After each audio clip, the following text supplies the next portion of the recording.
മോളെ, നീ എത്ര കാലം ഇവിടെ ഇങ്ങനെ ജീവിക്കും? നിന്റെ കണ്ണീര് കണ്ട് ദുഃഖിക്കുന്ന രണ്ട് ആത്മാക്കൾ ഇവിടെയുണ്ട്. എന്നായാലും ഇതിനൊരു പരിഹാരം വേണ്ടേ? അമ്മാവൻ ഒരു തീരുമാനം എടുത്തിട്ടുണ്ട്. എന്താ അമ്മാവ? മോള് ഇവിടെ ഒന്ന് ഒപ്പിടും.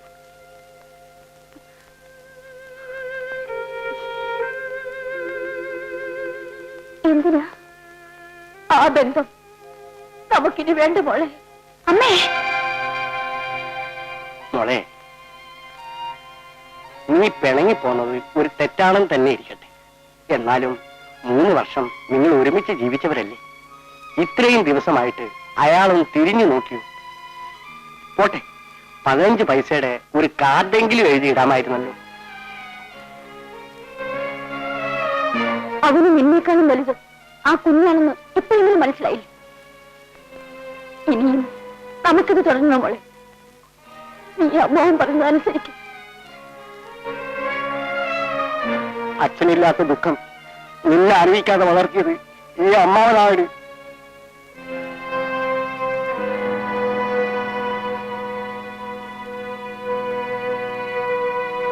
ഒപ്പിട്ട് കൊടുക്കും മോളെ.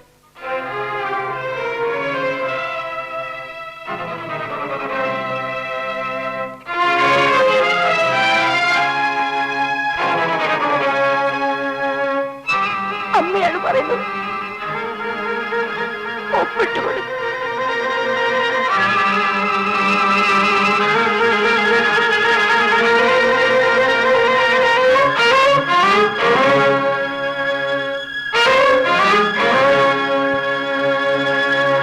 എത്ര നാളായി കുഞ്ഞിനെ കണ്ടിട്ട്? സുഖമായിരിക്കുന്നോ? പിണക്കെല്ലാം തീർന്നോ സാറേ? എന്ന് വരും? സാറെന്താ ഒന്നും മിണ്ടാത്തത്? പാർവമേ, വിവാഹബന്ധം ഒഴിയാൻ അവൾ വക്കീൽ നോട്ടീസ് അയച്ചിരിക്കാൻ. എന്റെ ഭഗവതി, നിങ്ങൾ രണ്ടുപേരും വിദ്യാസമ്പന്നരായതുകൊണ്ടാണ് ഈ കേസിന്റെ വിധി പ്രസ്താവിക്കുന്നതിന് മുമ്പ് നിങ്ങളെ ഞാൻ ചേംബറിലേക്ക് വിളിപ്പിച്ചത്. ഒരു നല്ല കുടുംബജീവിതം നയിച്ചിരുന്ന നിങ്ങൾ ഒരു അനാഥ ശിശുവിന്റെ പ്രശ്നത്തിൽ വിവാഹബന്ധം ഏർപ്പെടുത്തുന്നത് നിർഭാഗ്യകരമാണ്. മിസ്റ്റർ പ്രകാശൻ, കുഞ്ഞിനെ ഏതെങ്കിലും ഒരു അനാഥാലയത്തിൽ ഏൽപ്പിച്ചുകൊണ്ട് സുജാതയുടെ പരാതി പരിഹരിച്ചുകൂടെ? ക്ഷമിക്കണം സർ, എന്റെ ആത്മാർത്ഥത സുജാതയ്ക്ക് മനസ്സിലാകാത്തതിൽ എനിക്ക് ദുഃഖമുണ്ട്. ഒരിക്കലും ഞാൻ ആ കുഞ്ഞിനെ ഉപേക്ഷിക്കില്ല. മാഡം, ആ കുഞ്ഞുകൂടി വീട്ടിലുണ്ടായിരിക്കണമെന്നുള്ളത് മിസ്റ്റർ പ്രകാശിന് നിർബന്ധമാണ്. ഒരു അനാഥ ശിശുവല്ലേ, അതുകൂടി വീട്ടിൽ കഴിയാൻ സമ്മതിച്ചുകൂടെ? അമ്മയും അമ്മാവനും സമ്മതിക്കില്ല. അമ്മയുടെയും അമ്മാവന്റെയും അല്ല, എനിക്ക് നിങ്ങളുടെ മറുപടിയാണ് കേൾക്കേണ്ടത്.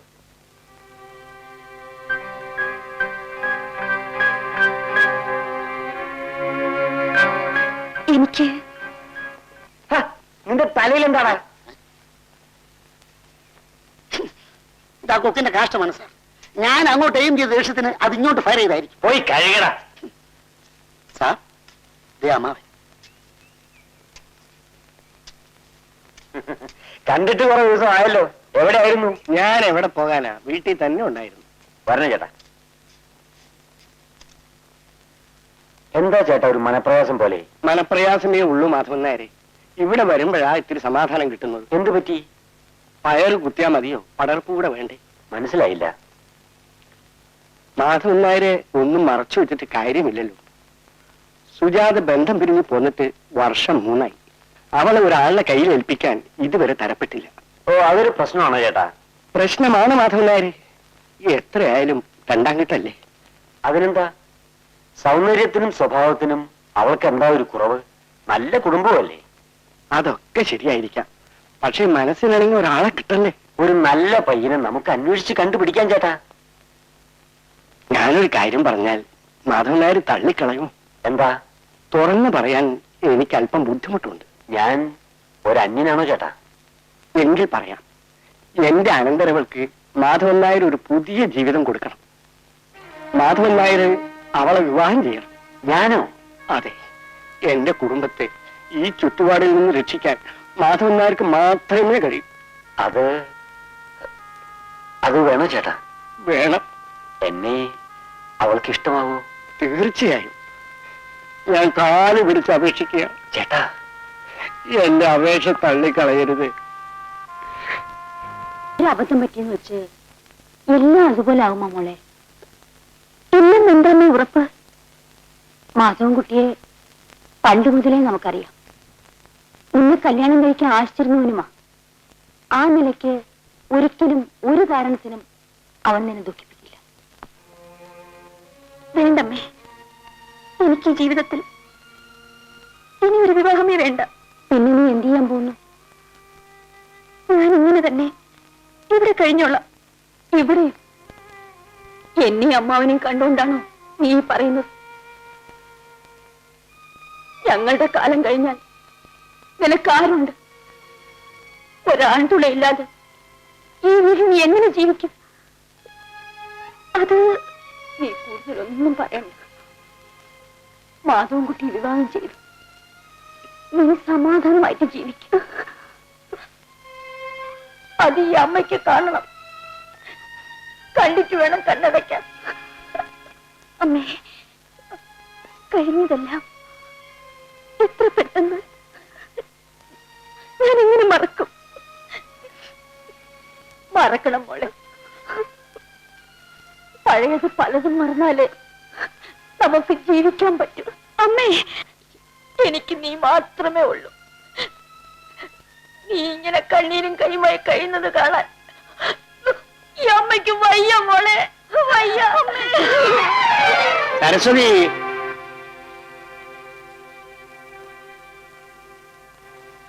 സരസ്വതി, മീനം 7-ന് നല്ലൊരു മുഹൂർത്തമുണ്ട്. രജിസ്റ്റർ കച്ചേരിയിൽ വെച്ച് മതിയെന്നാണ് മാധവൻകുട്ടിയുടെ അഭിപ്രായം. ഞാൻ ആലോചിച്ചു നോക്കിയപ്പോ എനിക്കും അതാ നല്ലതെന്ന് തോന്നി. ആ മോളെ, നിന്റെ മാലയോ വളയോ വല്ലതും മാറ്റി പണിയിപ്പിക്കേണ്ടതുണ്ടോ? ഓ, ഈ വിവാഹത്തെ കുറിച്ച് നിന്നോട് നേരിട്ട് അഭിപ്രായം ചോദിച്ചില്ലെന്നായിരിക്കും. നീ ഇതിന് എതിര് പറയില്ലെന്നാണ് എന്റെ വിശ്വാസം. അമ്മാ, ഒരിക്കലും ഞാൻ പറഞ്ഞത് നീ അനുസരിച്ചില്ല. ഇനിയും അതിനാണ് ഭാവമെങ്കിൽ ഈ അമ്മാവന് ഇനിയും കാണില്ല. ചേട്ടാ, ഞങ്ങൾക്ക് വേണ്ടി മാത്രം ജീവിക്കുന്ന ചേട്ടനാണോ ഇങ്ങനെ പറയുന്നത്? എന്റെ അനന്തരവൾ ഇനിയും എന്നെ അനുസരിച്ചില്ലെങ്കിൽ ഈ വീട്ടിൽ ഞാൻ ആരാ? എനിക്കെന്ത് കാര്യം? ഞാൻ അന്യനല്ലേ? ഞാൻ അനുസരിക്കില്ലെന്ന് പറഞ്ഞില്ലല്ലോ അമ്മാവ. എങ്കിൽ നീയും മാധവൻകുട്ടിയും തമ്മിലുള്ള വിവാഹം ഞാൻ നിശ്ചയിച്ചിരിക്കുകയാണ്. നിനക്ക് സമ്മതമാണോ? പറയൂ. സമ്മതമാണെന്ന് പറഞ്ഞോളെ.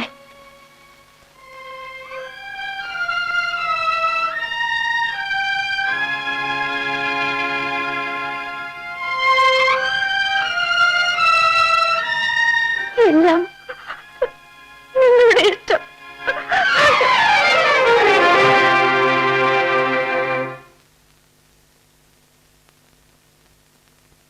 രണ്ടാം വിവാഹമാണല്ലേ? അതെ. ആരൊക്കെയാ സാക്ഷികൾ? ഞങ്ങൾ രണ്ടാകുമോ? നിങ്ങൾക്ക് കരിന്തരമുണ്ടോ? അയ്യോ, ഇതേ കൊടുത്ത വലിയ മുതലാളിയാണ്. ഓഹോ, എങ്കിൽ ആദ്യം വധുവും വരണം ഇവിടെ ഒപ്പിട്.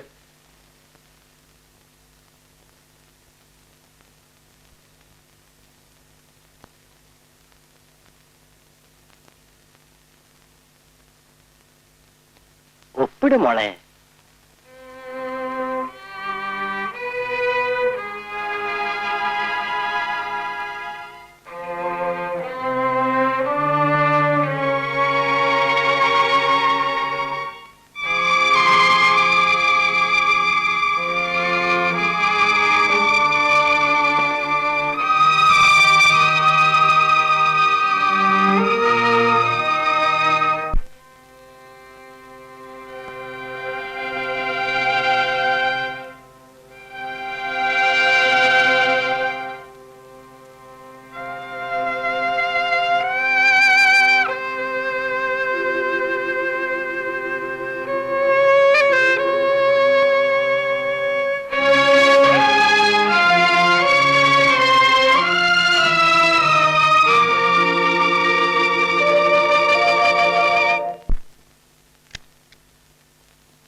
സുജാതെ, ഒരിക്കൽ നിന്നെ വിവാഹം കഴിക്കണമെന്ന് ഞാൻ ആഗ്രഹിച്ചിരുന്നു. അന്ന് നടക്കാതെ വന്നപ്പോ സത്യത്തിൽ എനിക്ക് വളരെ വിഷമം തോന്നി. ഇന്ന് നിന്നോട് സ്നേഹത്തെക്കാൾ കൂടുതൽ സഹതാപമാണ് എനിക്കുള്ളത്. കഴിഞ്ഞതെല്ലാം മറക്കൂ. നിനക്കൊരു പുതിയ ജീവിതം തരാൻ സാധിച്ചതിൽ എനിക്ക് സന്തോഷമുണ്ട്. നീ സമാധാനമായി ഉറങ്ങിയിട്ട് വളരെ ദിവസങ്ങളായി എന്ന് എനിക്കറിയാം. ഇന്ന് നമ്മുടെ ആദ്യ രാത്രിയാണ്. എങ്കിലും നിന്നെ ഞാൻ ശല്യപ്പെടുത്തുന്നില്ല. ഉറങ്ങിക്കോളൂ. Good night.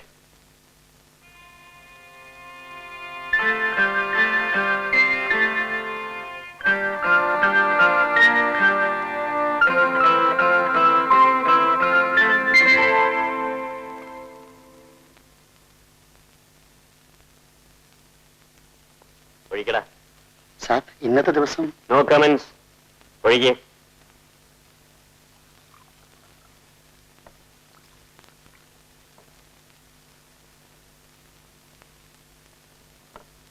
ഫസ്റ്റ് നൈറ്റ് കുടിക്കണ്ടായിരുന്നു. മെയിൻ സാബ് എന്ത് വിചാരിക്കും? മേംസ. ഒരിക്കൽ അവളെ വിവാഹം കഴിക്കണമെന്ന് ഞാൻ ആഗ്രഹിച്ചു. അത് നടത്തിത്തരാമെന്ന് അവളുടെ ആ തെണ്ടിയമ്മാവൻ എന്റെ കയ്യിലടിച്ച് സത്യം ചെയ്തതാണ്. വിവാഹത്തിന് വേണ്ടി വസ്ത്രങ്ങൾ വരെ ഞാൻ തയ്പ്പിച്ചു വെച്ചു. പക്ഷേ ഞാനൊരു പട്ടാളക്കാരനായി പോയതുകൊണ്ട് അവൾക്ക് എന്നെ ഇഷ്ടപ്പെട്ടില്ല. പട്ടാളക്കാരൻ എന്താ കുറവ് സാർ? അവളുടെ കണ്ണിലെല്ലാം കുറവുകളായിരുന്നു. ഞാൻ അടുക്കാൻ ശ്രമിച്ചപ്പോഴൊക്കെ അവൾ അറപ്പോടും വെറുപ്പോടും കൂടെ അകന്നു മാറി. എങ്കിൽ പിന്നെ എന്തിനാ മേം സാബിനെ തന്നെ വിവാഹം കഴിച്ചത്? പട്ടാളക്കാരനെ വെറുത്ത അവൾ ഒരു പട്ടാളക്കാരന്റെ കുഞ്ഞിനെ ചുമന്നുകൊണ്ട് നടക്കുന്നത് എനിക്ക് കാണാൻ. അവനെ ഞാൻ വളർത്തിയൊരു പട്ടാളക്കാരനാക്കും. എന്നിട്ട് ഞാൻ അവനെ കൊണ്ട് അവളോട് പകരം വീട്ടിക്കും. എന്താ പറയുന്നത്? സാർ ഒരു എഴുത്ത് തന്നയച്ചിട്ടുണ്ട്. ഓ, ലീവ് ലെറ്റർ ആയിരിക്കും. അല്ല, ഞാൻ പോകുന്നു. പറൂന്ന് എന്താ കാലത്തെ? പ്രകാശിന്റെ ലീവ് ലെറ്റർ കൊണ്ടുവന്നാ. സാറിനെന്താ സുഖമില്ലേ? അസുഖമൊന്നുമില്ല. പിന്നെ ഇന്നലെ രാത്രി അങ്ങനെ ഉറങ്ങിയിട്ടില്ല. അതെന്താ? ഇന്നലെ സുജാത കുഞ്ഞിന്റെ കല്യാണമായിരുന്നു. അതിനെ ഒരു പട്ടാളക്കാരൻ കെട്ടി. അതിന് ഇങ്ങനെ എന്തിനാ ഉറക്കൊളച്ചിരിക്കുന്നത്? പെട്ടെന്ന് അങ്ങനെ മറക്കാൻ ഒക്കുവോ സുമേ? ഒന്നുമല്ലെങ്കിലും 3-4 വർഷം ഒരുമിച്ച് ജീവിച്ചതല്ലേ. ചുണയുള്ളവനാണെങ്കിൽ സുജാതയേക്കാൾ നല്ലൊരു പെണ്ണിനെ കെട്ടി അവിടെ മുമ്പിൽ കൂടെ ഞെളിഞ്ഞു നടക്കണം. അന്നേ ഈ വിവാഹം നടക്കേണ്ടതാ. നല്ല ബന്ധമാണെന്ന് ഉറപ്പുള്ളത് കൊണ്ട് ഞാൻ വാക്ക് കൊടുത്തതാ. പക്ഷേ നിങ്ങൾ അമ്മയും മോളും സമ്മതിച്ചില്ലല്ലോ. ഒന്നുമില്ലേലും ഒരു പ്രൊഫസറാന്ന് വെച്ചാ ഞാൻ അവള് പറഞ്ഞതിന് ഒത്തുമൂളിയത്. അത് ഇങ്ങനെയൊക്കെ ആകുമെന്ന് ആര് കരുതി? പ്രൊഫസറും പേഷ്കാരും ഒന്നും അല്ലെങ്കിലും മാധവൻ നായരെ കുടുംബത്തിൽ ജനിച്ചവനാ. അവൻ അവളെ പൊന്നുപോലെ നോക്കിക്കോളും. അവള് സന്തോഷമായി കഴിയുന്നത് കണ്ടാ മതിയായിരുന്നു ഏട്ടാ. പഴയ കാര്യങ്ങൾ ഓർത്ത്. നീ ചുമ്മാതിരി എന്റെ സരസ്വതി. ഒരു കുഞ്ഞ് ജനിക്കുമ്പോ അവൾ അതൊക്കെ മറക്കൂലേ? മാധവ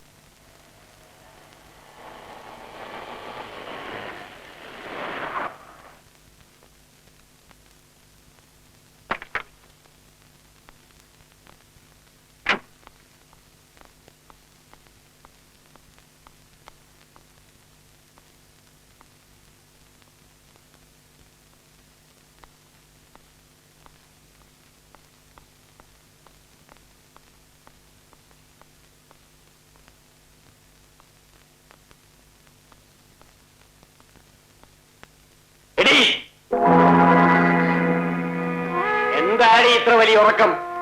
ഞാൻ വരുന്നത് നിനക്ക് കാത്തിരുന്നൂടെ? എന്താ പതിവില്ലാതെ? എന്റെ പതിവ് നിനക്കങ്ങനെ അറിയാം. കുടിച്ചിട്ടുണ്ടല്ലേ? ഉണ്ട്. എന്താ ഇഷ്ടമായില്ലേ? ഇത് നിർത്തിക്കൂടെ? എന്തിന്? എനിക്കിതുവരെ നിർത്താൻ തോന്നിയിട്ടില്ല, നിർത്തുകയുമില്ല. നിന്റെ മറ്റവൻ കുടിക്കുമായിരുന്നോടി? ആര്? നിന്റെ ആദ്യത്തെ നായര്, ആ കോളേജ് വാദ്യാര്. ഇല്ല. എന്നാൽ ഞാൻ കുടിക്കും. എന്തിനാണെന്നറിയോ? കുടിക്കാതെ നിന്റെ അടുത്ത് വരാൻ എനിക്ക് അറപ്പായതുകൊണ്ട്. സുബോധത്തോടുകൂടി എച്ചിൽ നിന്നാൻ എനിക്ക് കഴിയില്ല. എല്ലാം അറിഞ്ഞുകൊണ്ടല്ലേ? ആ, എല്ലാം അറിഞ്ഞുകൊണ്ട് തന്നെ. എടീ, പട്ടാളക്കാരൻ മാധവൻ നായർ നിനക്കെന്ന് വലിയ പുച്ഛമായിരുന്നില്ലേ? എന്നെ വിവാഹം കഴിക്കാൻ ഇഷ്ടമല്ലെന്ന് പറഞ്ഞവളല്ലേ നീ? എന്താടേ? എനിക്കൊന്ന് വീട്ടിൽ പോയാൽ കൊള്ളാം. നമുക്ക് പോകുന്ന വഴിക്ക് മേം സാബിനെ വീട്ടിൽ ഡ്രോപ്പ് ചെയ്യാം. എന്തിനാണ് ഈ വീട്ടിൽ പോകുന്നത്? ഓ, ഇവിടത്തെ വിശേഷങ്ങൾ വിളമ്പാനായിരിക്കും. തൽക്കാലം അത് വേണ്ട. അമ്മയെ ഒന്ന് കാണാൻ. അവരെന്താ ചാകം കിടക്കുന്നു? അമ്മയെ കാണാനിട്ട് നിനക്ക് ഉറക്കം വരുന്നില്ല അല്ലേ? നിന്റെ മറ്റവന്റെ കൂടെ ഇരുന്നപ്പോഴും എന്നും വീട്ടിൽ പോകുമായിരുന്നോടി. ഒരു കാര്യം ഞാൻ പറഞ്ഞേക്കാം, ഈ വീട്ടിൽ നിന്ന് നീ പുറത്തിറങ്ങരുത്. നിന്റെ തള്ളയോ നച്ചിപ്പുള്ള അമ്മാവനോ ഈ വീടിനകത്ത് കയറാനും പാടില്ല. കയറിയാൽ അടിച്ച് ഞാൻ കാലൊടിക്കും. എല്ലാ ഈശ്വരാനുഗ്രഹവും നമ്മുടെ കുഞ്ഞിന്റെ ഭാഗ്യമാണ്. ഇപ്പോഴെങ്കിലും നീ അത് സമ്മതിച്ചല്ലോ സരസ്വതി. ഇത് എന്നേ തോന്നേണ്ടതായിരുന്നു. കല്യാണം കഴിഞ്ഞിട്ട് 3 മാസമായല്ലോ. മാധവൻ നായരും അവളും ഇങ്ങോട്ടൊന്നും വന്നു പോലില്ലല്ലോ. അവൾക്ക് അവിടെ പരമ സുഖമല്ലേടി. ഒരു പക്ഷെ നമ്മളെ തന്നെ അവൾ മറന്നു കാണും. എന്നാലും ചേട്ടാ. ശരി, നീ വിഷമിക്കണ്ട. നാളെ തന്നെ ഞാനൊന്ന് പോയി കളയാം. അമ്മ അവിടെ ഒറ്റയ്ക്കല്ലേ ഉള്ളൂ. ഇപ്പൊ ഇറങ്ങിയ അമ്മാവന് ബസ് കിട്ടും. ബസ് ഇനിയും വരുമടി. അതല്ലെങ്കിൽ അവൻ എന്നെ കാറിൽ കൊണ്ടുവന്ന് വിടും. ഇവിടെ വരെ വന്നിട്ട് കാണാതെ പോയാൽ മാധവൻകുട്ടിക്ക് എന്ത് തോന്നും? ഒന്നും തോന്നുകയില്ല. അങ്ങേര് വരുമ്പോ താമസിക്കും. ഇനി വരുമ്പോ കാണാം. അതൊന്നും സാരമില്ല മോളെ. എന്തായാലും ഇവിടെ വരാതിരിക്കില്ലല്ലോ. അമ്മാവൻ താമസിച്ച അമ്മ വിഷമിക്കില്ലേ? ഏയ്, ഞാൻ ഇത്തിരി വൈകുമെന്ന് പറഞ്ഞാ പോന്നത്. നീ ഏതായാലും ചോറ് വേണം. അത് വിശേഷിച്ച് കറിയൊന്നും ഇല്ലെന്നായിരിക്കും. നിന്റെ കൈകൊണ്ട് അരച്ച ഉപ്പും മുളകും ആണെങ്കിലും അമ്മ അവന് പഞ്ചാമൃതമാണ്. നീ വേഗം പോയി ചോറ് വിളമ്പ്. എനിക്ക് വല്ലാതെ വിശക്കുന്നു. ചെല്ലു മോളെ.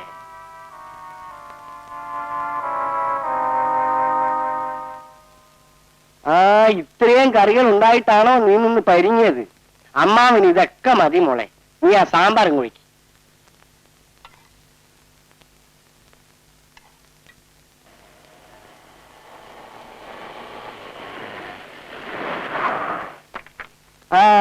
മാധവൻകുട്ടിയല്ലേ വന്നത്? ഞാൻ ഒറ്റയ്ക്കിരുന്നതിന് ഇപ്പൊ അവൻ പിണങ്ങും. അല്ലെങ്കിൽ നീ കണ്ടോ? മാധവൻകുട്ടി, ഇവിടെ ഒരു വിരുന്നുകാരൻ ഇരിപ്പുണ്ട്. അങ്കിൾ സാർ എപ്പോഴെത്തി? ഞാൻ വന്നിട്ട് കുറച്ചു നേരമായി. അല്ല, സാധനം കൊണ്ടുവരുമെന്ന് എനിക്കറിയാം. പക്ഷേ എനിക്ക് വല്ലാതെ വിശന്നു പോയി. അത് സാരമില്ല, നീ ഇങ്ങോട്ട് ഒഴിക്ക്. ദാസപ്പ, ഞാനും മാധവൻകുട്ടിയും കൂടി ഇതുപോലെ കൂടിയിട്ട് എത്ര നാളായി? കല്യാണ നിശ്ചയത്തിന്റെ അന്നായിരുന്നു. അപ്പൊ നിനക്ക് നല്ല ഓർമ്മ ഉണ്ട്. വെള്ളം കുറച്ചൊഴിയടാ.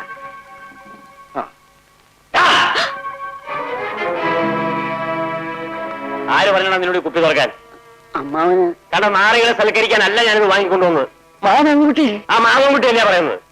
എടീ, വരുന്നവർക്കൊക്കെ വെച്ചോളുമ്പോ നിന്റെ സത്താണോ? നിന്റെ സ്വന്തക്കാർ ഒറ്റ എണ്ണത്തിന് ഈ വീടിനകത്ത് കയറ്റരുതെന്ന് നിന്നോട് ഞാൻ പറഞ്ഞിട്ടില്ലേ? മേലിൽ ഇത് ആവർത്തിച്ചാൽ ചവിട്ടി നിന്നെ ഞാൻ.